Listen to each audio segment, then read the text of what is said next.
Après une semaine de spéculation, nous avons enfin pu voir le détail du mandat de perquisition qui a précédé la descente du FBI à Mar-a-Lago. Et le contenu est explosif.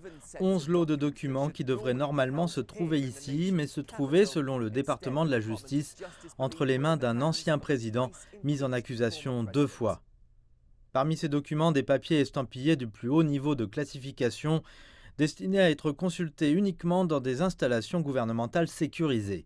Des albums de photos, des informations non précisées sur le président français Emmanuel Macron et, semblerait-il, des renseignements classifiés sur l'arsenal nucléaire américain dont Donald Trump s'était vanté à plusieurs reprises pendant son mandat à la Maison-Blanche. On ne sait pas si ou à qui ces documents ont été divulgués lorsqu'ils étaient en possession de M. Trump. Il y a des lois contre la manipulation inappropriée de ce type de documents. Il y a des lois contre cela et nous devons le reconnaître. Ce sont les informations qui nous parviennent et nous en saurons davantage plus tard. Sont-elles hautement classifiées, bien au-delà du top secret? Encore une fois, c'est plus que top secret, c'est ultra secret. Il s'agit là de notre sécurité nationale. Le mandat de perquisition montre également que les agents du FBI cherchaient à Mar-a-Lago la preuve d'une violation de la loi sur l'espionnage, utilisée dans le passé pour inculper le dénonciateur de l'agence de sécurité nationale, Edward Snowden, et le fondateur de Wikileaks, Julian Assange. Aucun autre président américain n'a jamais fait l'objet d'une enquête pour violation de cette loi, mais elle est passible d'une peine d'emprisonnement de plusieurs années.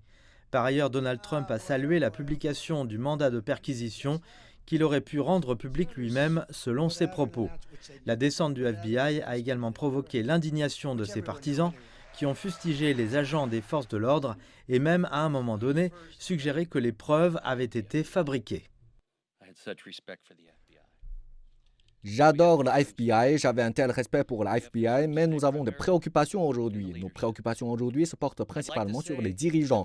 Je voudrais dire que ces craintes ne sont pas celles de tous les Américains ou de la majorité des Américains, mais c'est le cas, et je l'entends des deux côtés de la ligne. Ils sont inquiets de la militarisation, de la politisation du département de la justice et du FBI. Le 45e président a été vu pour la dernière fois à New York pour être entendu sous serment dans le cadre d'une longue enquête civile menée par l'État sur ses affaires en tant que magnat de l'immobilier. Il est également accusé d'avoir falsifié la valeur de ses actifs pour tromper les prêteurs et les autorités fiscales. Et pourtant, Trump reste imperturbable. Il y a même une chance qu'il se représente aux élections présidentielles malgré cette affaire et cette enquête sans précédent sur sa mauvaise gestion de certains des secrets les plus sensibles de la nation.